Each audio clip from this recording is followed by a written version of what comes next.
ચાલો વિદ્યાર્થીઓ, પહેલા પાઠની અંદર જે અગાઉના જે મુદ્દાઓની જે વાત આપણે કરી, એટલે કે ભારતનો વારસાની અંદર જેમાં વારસાના બે પ્રકારોની વાત આવી, એમાં પ્રાકૃતિક વારસા વિશે અગાઉના વિડીયોની અંદર આપણે કેટલીક માહિતી પ્રાપ્ત કરી. એના પછી બીજા નંબરનો જે વારસો જે છે સાંસ્કૃતિક વારસો.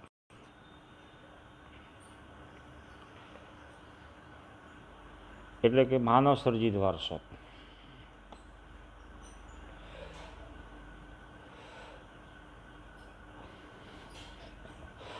એનીમાં ભારતે જગતને વિવિધતાપૂર્ણ અને સમૃદ્ધ વારસાની જે ભેટ આપી,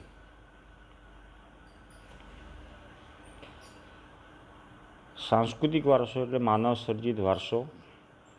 માનવીએ પોતાના જે અગાઉમાં વ્યાખ્યામાં જેમ કીધેલું એમ કુને, બુદ્ધિ, ચાતુર્ય, આવડત અને કલા કૌશલ્ય દ્વારા જે કંઈ પ્રાપ્ત કર્યું છે અને તેનું સર્જન કર્યું, તેને આપણે સાંસ્કૃતિક વારસો કહીએ છીએ અથવા કહેવાય છે.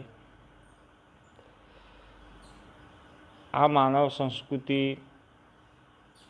અથવા ભારતની સંસ્કૃતિની ઘડતરની અંદર ઘણી બધી સંસ્કૃતિઓના જે પ્રજાઓને એમાં ફાળો રહેલો છે. અહીંયા આગળ જે દર્શાવ્યા પ્રમાણે પાઠમાં આરોથી શરૂ કરી છેક યુરોપીય પ્રજા, એટલે કે ભારતની અંદર છેલ્લી પ્રજા જે હતી ફ્રેન્ચ, ત્યાં સુધી તમામ વિદેશી પ્રજાઓ, તેમાં ભારતની જે પ્રજાઓ છે એ બધી મળીને એક ભારતના સાંસ્કૃતિક વારસાનું જે નિર્માણ કર્યું છે. આર્યોથી શરૂ કરીને જે પ્રજાઓ જે આવી ભારતની અંદર, તેમાં શકો જે છે, ક્ષત્રપ છે, કુષાણ, હુણ, ઈરાનીઓ છે, તુર્કો, આરબો, મુગલ સામ્રાજ્ય, પારસીઓ એટલે કે જે પોર્ટુગીઝો પણ આપણે કહીએ, અંગ્રેજો અને ફ્રેન્ચ વગેરે જેવી વિવિધ જાતિઓ, પ્રજાતિઓ વિદેશમાંથી ભારતની અંદર જે આવી, આ બધી પ્રજાએ આપણા બધા વચ્ચે થયેલા આદાન પ્રદાનથી ભારતીય સંસ્કૃતિનું જે નિર્માણ કર્યું અથવા સંસ્કૃતિને સમૃદ્ધ બનાવી અથવા બની ગઈ.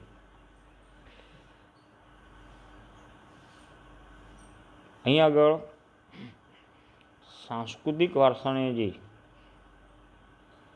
ઘડતરની અંદર ઘણી વખતે જાણે અજાણે પણ એ સંસ્કૃતિનું ઘડતર થઈ જતું.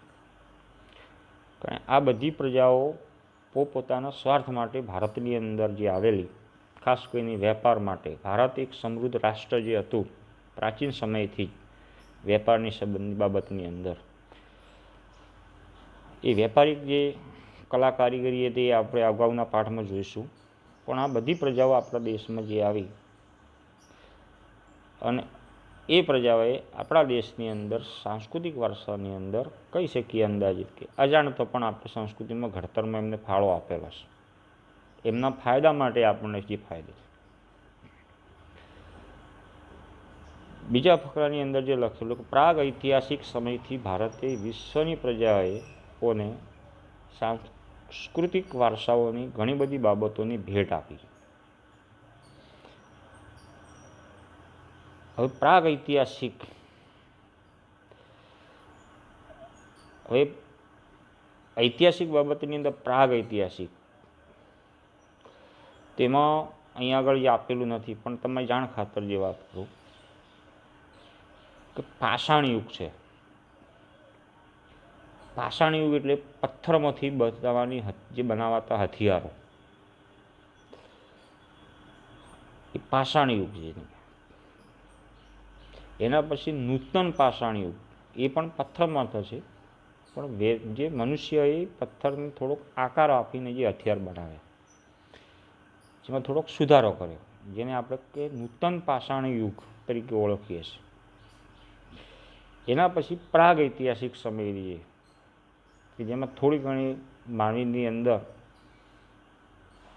માનસિક રીતે અથવા એમ કહી શકીએ કે બુદ્ધિનો થોડોક વિકાસ થયો સમય જતાં, અને પ્રાગ ઐતિહાસિક સમયથી ભારતે વિશ્વની પ્રજાઓને સાંસ્કૃતિક વારસાઓની ઘણી બધી બાબતોની ભેટ આપી. ઉદાહરણ તરીકે શિલ્પ સ્થાપત્યની કળા.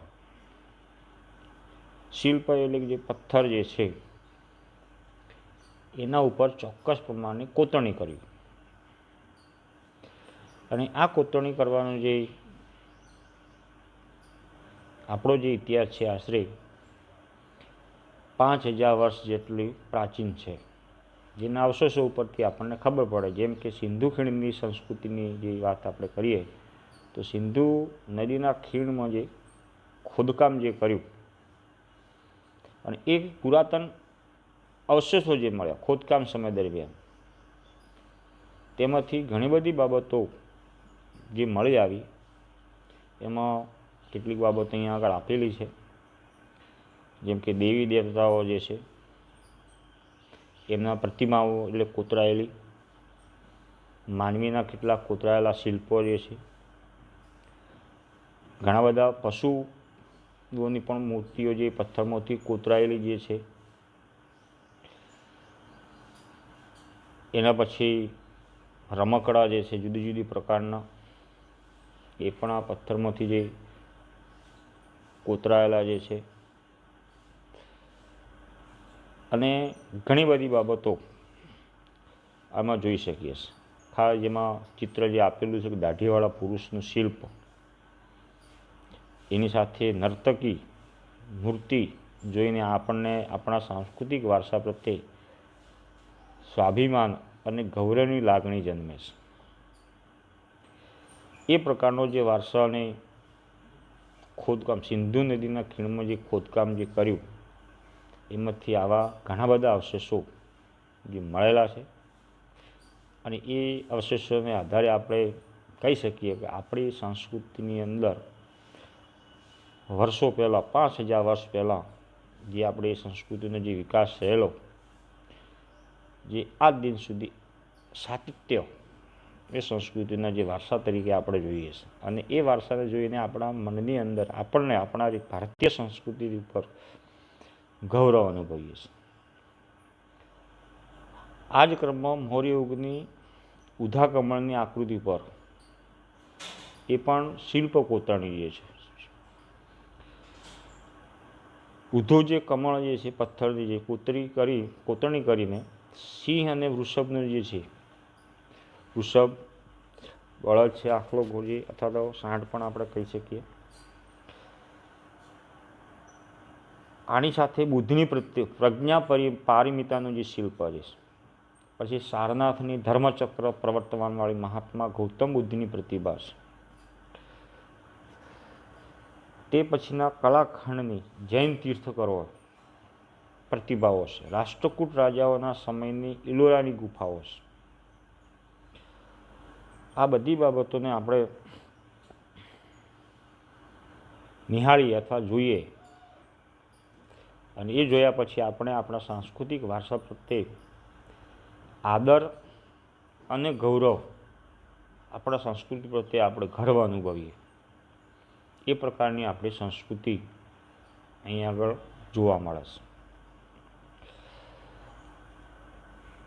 એના પછી કે આપણા સાંસ્કૃતિક વારસાની અંદર કઈ કઈ બાબતોનો સમાવેશ આપણે કરી શકીએ, કે આ બધી બાબતોમાં જે આગળ જે વાત કરી, કલા કૌશલ્ય, બુદ્ધિ ચાતુર્ય, કુનેહ આવડત, જે કંઈ બાબતોને એમને જે પ્રાપ્ત કર્યું, ધારા જે છે એમના આગળના વારસામાંથી આપણને જે મળ્યું, જે કંઈ આપણને બુદ્ધિ શક્તિ દ્વારા, એને વારસાગત આપણે કહી શકીએ. તેમાં મંદિરો જે છે, શિલાલેખો છે, સ્તૂપો જે છે, ધાર્મિક બાબતની વિહાર છે, ચૈત્યો છે, મકબરા છે, મસ્જિદો, કિલ્લાઓ છે, ગુંબજો છે, પછી રાજમહેલ છે, દરવાજા, ઇમારત, પછી ખોદકામ કરેલા જે કેટલાક સ્થળો, ઉત્ખનન જેને આપણે કહીએ, એ પણ સ્થળો વારસામાં જે લેવામાં આવ્યા છે. અને સાથે છેલ્લે ઐતિહાસિક સ્મારકોનો સમાવેશ પણ એમાં આપણે સાંસ્કૃતિક વારસામાં સમાવેશ કર્યો છે. અને સૌથી છેલ્લે આઝાદી સમયની જેવા સ્વાતંત્ર્ય સંગ્રામ, તો એ ઐતિહાસિક સ્થળો જેવા કે સાબરમતી આશ્રમ છે, દાંડી છે, બારડોલી, વર્ધા, શાંતિનિકેતન, દિલ્હી વગેરે પણ સાંસ્કૃતિક વારસા તરીકે ઓળખાવી શકાય. તો આ બધી જે કંઈ સાંસ્કૃતિક જે વારસો છે, જે આપણને વારસામાં જે મળેલી સંપત્તિ આપણે કહી શકીએ, તો આ બધી જ વારસાગત જે સંપત્તિ જે છે, એ સંપત્તિને આપણે જાળવણી કરવાની છે. એના પ્રત્યે આદર્શ ભાવ રાખવાનો છે. એને ગૌરવ જે જળવાય એ રીતે આપણે એક નાગરિક તરીકે, એક વિદ્યાર્થી તરીકે આપણે એના પ્રત્યે સભાન રહીએ. અને બીજું કે કોઈ પણ જગ્યાએ તમે ફરવા માટે જાઓ તો આ સાંસ્કૃતિક જે વારસો છે એને કોઈ પણ જાતનું નુકસાન ન પહોંચે એની તકેદારી પણ આપણે જ રાખવાની છે. બીજું કોઈ પણ વ્યક્તિ દ્વારા એનું કોઈ પણ ક્ષતિ પહોંચાડવાનો જો પ્રયત્ન કરતો હોય અને તમારા જો ધ્યાનમાં આવે તો એને આપણે આદરપૂર્વક એને સમજાવવા માટે આપણે પ્રયત્ન કરવો જોઈએ, જેથી કરીને એને શું કરી રહ્યો છે, આપણી વારસાની સાથે એ ખિલવાડ જે કરે છે એ મજાકમાં કરતો, એને ખબર નથી કે આ આપણો સાંસ્કૃતિક અમૂલ્ય જે વારસો છે એને નુકસાન પહોંચાડી રહ્યો છે. તો જો એને એ વાત કરવામાં આવે તો એ લગભગ સમજશે અને એ સમજ્યા પછી એ તો નુકસાન કરવાનું બંધ કરશે, પણ બીજાને ક્યારેક એ સલાહ આપશે કે આ આપણા સાંસ્કૃતિક વારસાનું જે છે એ આપણું ગૌરવ છે, આપણી સંસ્કૃતિએ આપણા વારસામાં આપણને જે આપ્યું છે અને આવનાર પેઢીને આ અંગેનો જે સાંસ્કૃતિક વારસાની જે વારસો જેમ આપણને મળ્યો છે એ વારસો આગળની પેઢીને પણ આપવાનો છે. તો એવી એક વિચાર આપણે આગળ જે ચાલુ રાખીએ અથવા તો આગળ જે બતાવીએ, વિચારીએ, સમજીએ. માત્ર વાંચીને પરીક્ષામાં પાસ થઈ જવું એટલું જ મહત્ત્વ નથી, પણ ખરેખર ભારતીય જે સાંસ્કૃતિક જે બાબતો, જે વારસો છે, ભારતીય જે સામાજિક બાબત છે, આપણે જે ઇતિહાસની અંદર જે કંઈ વિષયનું નામ જ છે સામાજિક વિજ્ઞાન, તો સામાજિક વિજ્ઞાન જે તો એને બધા જ જ્ઞાનનો વિશેષ જ્ઞાન આપણને હોવું જોઈએ. તમે કોઈ પણ જે વિષયનું જ્ઞાન પ્રાપ્ત કરી લીધું, પણ જ્યાં સુધી સામાજિક વિજ્ઞાન જે સામાજિક જ્ઞાન તમને જો ન હોય ત્યાં સુધી બીજા કોઈ પણ વિષયનું જ્ઞાન નકામું છે. કારણ કે સમાજને જોડવાનું જે કામ જે છે એ સામાજિક વિજ્ઞાન જેવા વિષયો જ કરી શકે. દરેક વિષયને જોડવાનું કામ સામાજિક વિજ્ઞાન વિષય જ કરી શકે, કારણ કે દરેક વિષયની અંદર વિશેષ જ્ઞાનો છે. જેમ કે આપણે ગણિત, તો ગણિત તમે 100માંથી 100 માર્ક લાવી દીધા, પણ એ ગણિત એ ગણવા માટે જ છે. સમાજના કુટુંબના સભ્યમાં ભાઈ વચ્ચેની ગણતરી કરો, બાપ બેટા સાથે ગણતરી કરે, મિત્ર મિત્ર સાથે લેવડ દેવડની જે વાત કરે, તો એમાં સામાજિક વિકાસ નથી, એ ગાણિતિક વાતથી. જ્યારે સામાજિક વિજ્ઞાન એક એવો છે જે સમાજને જોડવાનું કામ કરે છે, જે આદર ભાવાત્મક જે વસ્તુ જે છે જેમાં સામાજિક વિજ્ઞાનમાં જોવામાં આવે છે. એટલે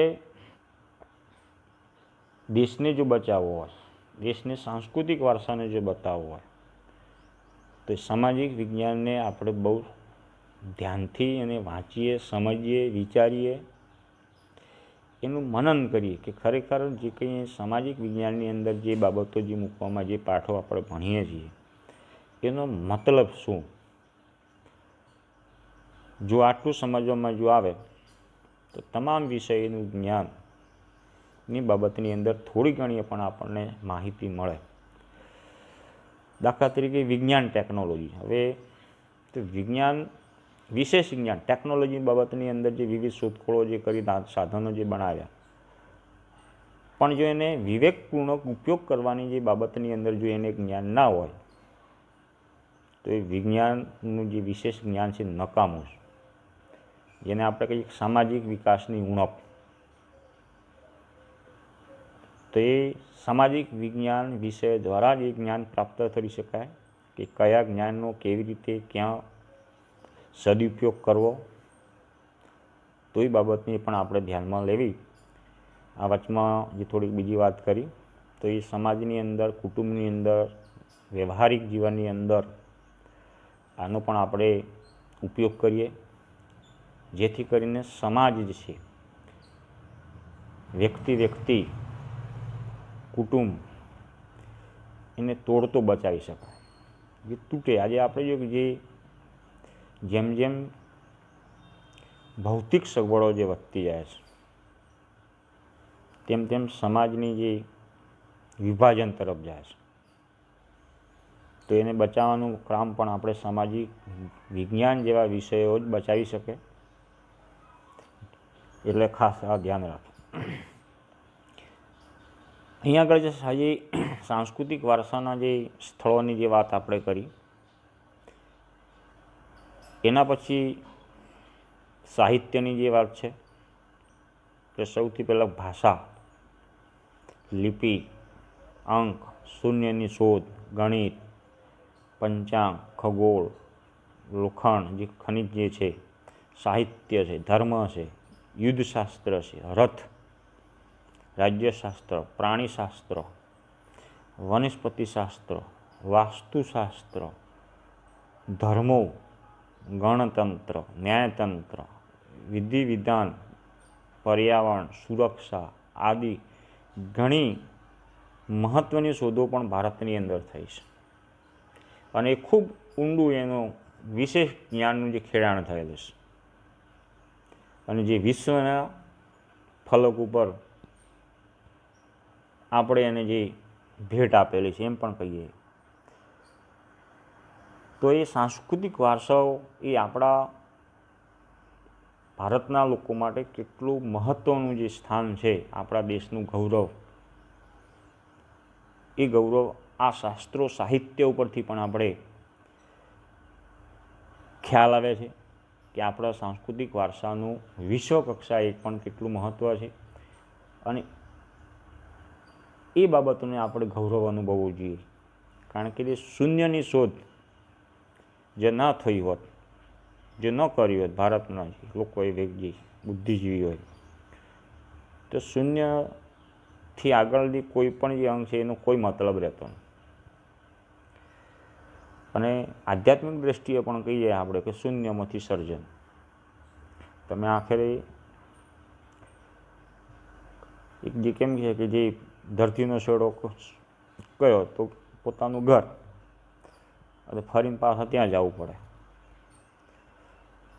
તો આવી ઘણી બધી બાબતો કહી શકાય. પણ આપણે સાંસ્કૃતિક વારસો જે છે એને ખાસ ધ્યાન રાખીએ. આ પણ પરીક્ષાની અંદર જેમ પ્રાકૃતિક વારસાનો જે પ્રશ્ન પૂછાય છે 2 કે 3 માર્કનો, એવી રીતે ભારતનો સાંસ્કૃતિક વારસો પણ પરીક્ષાની અંદર ઘણી વખતે પૂછાય છે. એને ગોખવાનો કોઈ પ્રયત્ન કરવાનો નહીં. સમજદારીપૂર્વક એને 1-2 વખત તમે વાંચી જાઓ, તો એ વાંચ્યા પછી થોડુંક મનન કરો તો આપણને જે આજુબાજુ જે બાબતો જે છે, જે કંઈ આપણા જીવનની અંદર જે ભાઈ જાણી શકાય, સમજી શકાય, એ બધી જ બાબતો સાંસ્કૃતિક વારસાની અંદર આવી શકે છે અને આવે છે. એટલે ખાસ વિદ્યાર્થી મિત્રોએ નોંધ લેવી. પાઠને હંમેશા વાંચે, મુદ્દાને પહેલાં 2 વખત વાંચે. જ્યાં સુધી મુદ્દો ખબર ન પડે ત્યાં સુધી અંદરની જે વિગત છે એ કેટલી વખતે કંટાળાજનક લાગે. પણ રસ રુચિ જે કેળવવા માટે સૌથી પહેલાં મુદ્દો ધ્યાનમાં રાખવાનો કે ભારતનો સાંસ્કૃતિક વારસો, સાંસ્કૃતિક એટલે માનવ સર્જિત, આ વાતને તમારા મગજની અંદર બરાબર કાયમ માટે યાદ રાખવાની. અને માનવે જે બાબતોની જે બનાવટ કરી અથવા જે કંઈ વિકાસ કર્યો, સર્જન કર્યું, તો એ બધી જ બાબતો સાંસ્કૃતિક વારસાની અંદર સમાવેશ કરી શકાય. તો આ એક મુદ્દો જે છે. હવે બીજા મુદ્દાની અંદર જ્યારે વાત ગુજરાતનો સાંસ્કૃતિક વારસો,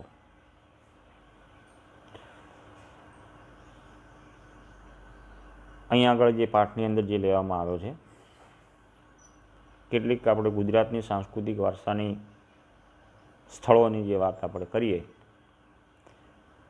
તો એ સાંસ્કૃતિક, પૌરાણિક અને પુરાતત્વીય મહત્ત્વ ધરાવતા સ્થળોમાં લોથલ, જે ધોળકા તાલુકામાં જે આવેલું છે, રંગપુર લીંબડી તાલુકામાં છે, સુરેન્દ્રનગર જિલ્લો જે, ત્યાર પછી ધોળાવીરા કચ્છ જિલ્લોની અંદર જે છે, રોજડી અથવા જે શ્રીનાથગઢ રાજકોટ જિલ્લો વગેરેની અંદર જે ભારતીય સંસ્કૃતિના જે અવશેષો જે છે, એ અવશેષો અહીંયા આગળ ખોદકામ જે કર્યા પછી ત્યાં આગળ પ્રાપ્ત થાય છે. એટલે ગુજરાતનું સ્થળો જે છે ભારતીય સંસ્કૃતિના વારસાની અંદર પણ એક મહત્ત્વનું સ્થળ તરીકે આપણે કહી શકીએ. બીજું, શિલ્પ સ્થાપત્યની દૃષ્ટિએ આપણે જોઈએ, માનવી બનાવેલા જે ખાસ કારીગરો, તો વડનગરનું કીર્તિ તોરણ, જૂનાગઢની અંદર જે આવેલો સમ્રાટ અશોકનો શિલાલેખ, પછી મોઢેરાનું સૂર્ય મંદિર, ચાંપાનેરની અંદર જે આવેલો દરવાજો છે, સિદ્ધપુરમાં જે બનાવેલું રુદ્ર મહાલય, વિરમ ગામનું મુનસર તળાવ, અમદાવાદની અંદર કલા કારીગરીનું ઉત્કૃષ્ટ ઉદાહરણ તરીકે જોઈએ તો જામા મસ્જિદ, અને સૌથી મહત્ત્વની એવા જે કારીગરીની કલાની દૃષ્ટિએ ઉત્કૃષ્ટ ઉદાહરણ આપણે કહી શકીએ તો અમદાવાદની અંદર જે આવેલા જે છે ઝૂલતા મિનારા અને સીદી સૈયદની જાળી, જે વિશ્વભરની અંદર પ્રખ્યાત છે. એના પછી હઠીસિંહના દેહરા છે, પાટણનું સહસ્ત્રલિંગ તળાવ, વડોદરાનો રાજમહેલ, જૂનાગઢનો મહાબત ખાનનો જે મકબરો જે છે, નવસારીની પારસી ધર્મના અનુયાયીઓની જે અગિયારી ધાર્મિક સ્થળ છે, વગેરે ઐતિહાસિક મહત્ત્વ ધરાવતા જોવાલાયક સ્થળો છે. તો આ બધાને ભારતની સાથે સાથે ગુજરાતના સાંસ્કૃતિક વારસાની અંદર આપણે સમાવેશ કરીએ છીએ. ધાર્મિક મહત્ત્વ ધરાવતા જે સ્થાનોમાં ગુજરાતની અંદર સૌથી મહત્ત્વનું જે સ્થળ કેન્દ્ર આપણે કહીએ તો દ્વારકાનું દ્વારકાધીશ મંદિર અને જગતગુરુ શંકરાચાર્યની શારદા પીઠ, પછી આગળ જે 12 જ્યોતિર્લિંગ જે છે એમાંનું પૈકી એક સોમનાથ મંદિર, પછી ઉત્તર ગુજરાતની અંદર આવેલી આપણે જે બનાસકાંઠાની અંદર અંબાજી ખાતે મંદિર જે છે, પછી બહુચરાજી મહેસાણા જિલ્લો, મહાકાળી માતાજીનું મંદિર પાવાગઢ પંચમહાલ જિલ્લો છે, મીરાદાતાર ઉનાવા મહેસાણા જિલ્લો, જૈન તીર્થ પાલીતાણા ભાવનગર જિલ્લો, રણછોડરાય મંદિર ડાકોર ખેડા જિલ્લો અને શામળાજી મંદિર એ પણ ભગવાન શ્રી કૃષ્ણને કાળિયા ઠાકરજી તરીકે ઓળખવામાં આવેલા સ્થાનિક લોકો જે અરવલ્લીની ગિરિજામાળાની અંદર જે આવેલી છે.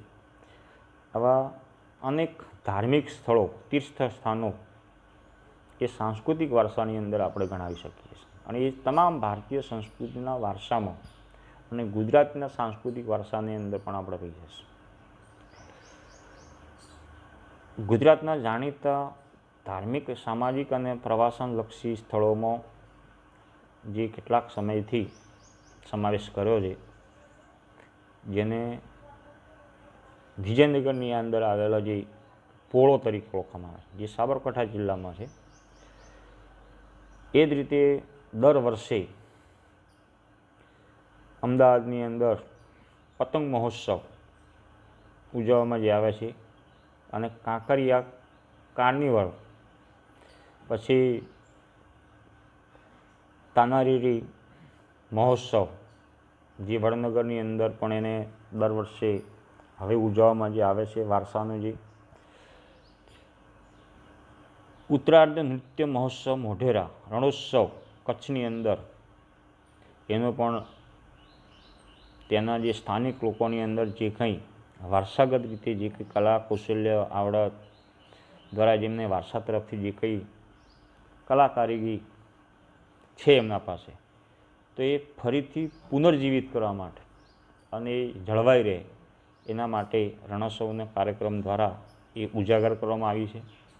અને ફરીથી જે કેટલીક કલા કારીગરોની જે નષ્ટ થવાની તૈયારીમાં જે હતી અને ફરીથી એ લોકોએ શીખવાનો ધગજ એમને કળવી અને એમાંથી એમને આર્થિક રીતે પણ તેના સ્થાનિક લોકોને એને લાભ મળ્યો છે.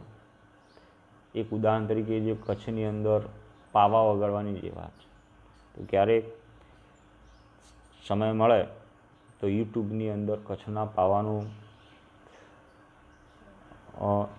લખી અને મૂકવાનું, જોવાનું, તો એમાં આપણને ખબર પડશે કે કેટલા સુંદર રીતે તેના જે સ્થાનિક અભણ જે લોકો છે પણ વારસાગતની અંદર એ સંગીત એમને જે મળેલું છે, તો એ કેટલું આહ્લાદક અને કેટલું કર્ણપ્રિય છે એ આપણને ખબર પડશે. શરૂઆતના વર્ષો પહેલાં આપણે જોઈએ જ્યારે રેડિયોની જ્યારે સુવિધા હતી ત્યારે સૌથી પહેલાં બરોડા અને ભુજની અંદર જે કંઈ દૂરદર્શન શરૂ થવાનું હોય અથવા જે રેડિયો બ્રોડકાસ્ટિંગની એના પહેલાં એ પાવાનું મ્યુઝિક આવતું, જે તમારા હાલમાં તો કોઈ એનું અસ્તિત્વ છે નહીં, પણ એક સુંદર એ પ્રકારનું જે સંગીત જે રેલાવવામાં આવતું અને ત્યાર પછી દૂરદર્શન કે અથવા તો આપણે જેને કહીએ રેડિયાની જે પ્રસારણની વિગત શરૂઆત થતી. તો એ ગુજરાતના સાંસ્કૃતિક વારસાનો જે આપણે જે વાત કરી, તો બસ અહીં આગળ આ વિડીયોમાં આટલી આપણે વાત અહીંયા કરીએ છીએ. ફરીથી દરેક વિડીયોના અંતે જેમ હું વાત કરું છું કે જે કંઈ આપણે મુદ્દા વિશેની જે વાત કરી એ મુદ્દાને ધ્યાનથી તમે સાંભળ્યો હશે, ચોપડી પણ તમારા પાસે છે જ, તો એને ધ્યાનથી વાંચી અને સમજવા માટે જે પ્રયત્ન કરવો અને ભારતના સાંસ્કૃતિક વારસાની સાથે સાથે ગુજરાતના સાંસ્કૃતિક વારસાના જે સ્થળો જે છે એને પણ આપણે સમજવા માટે પ્રયત્ન કરીએ, એને પણ જતન માટે પ્રયત્ન કરવાનો યથાસમય જ્યાં જ્યાં તમને કોઈ પણ જગ્યાએ જવું ફરવા માટે, તો એમાં પણ એ તકેદારી રાખવી જેથી કરીને તમારે પણ એમાં યથાયોગ્ય જેને આપણે કહીએ તો એ જાળવણી કરવામાં તમારો ફાળો રહેશે, જેથી કરીને આવનાર પેઢીની અંદર પણ એને લાભ મળી શકે જોવાનો. એ ખાસ ધ્યાન રાખે. ધન્યવાદ.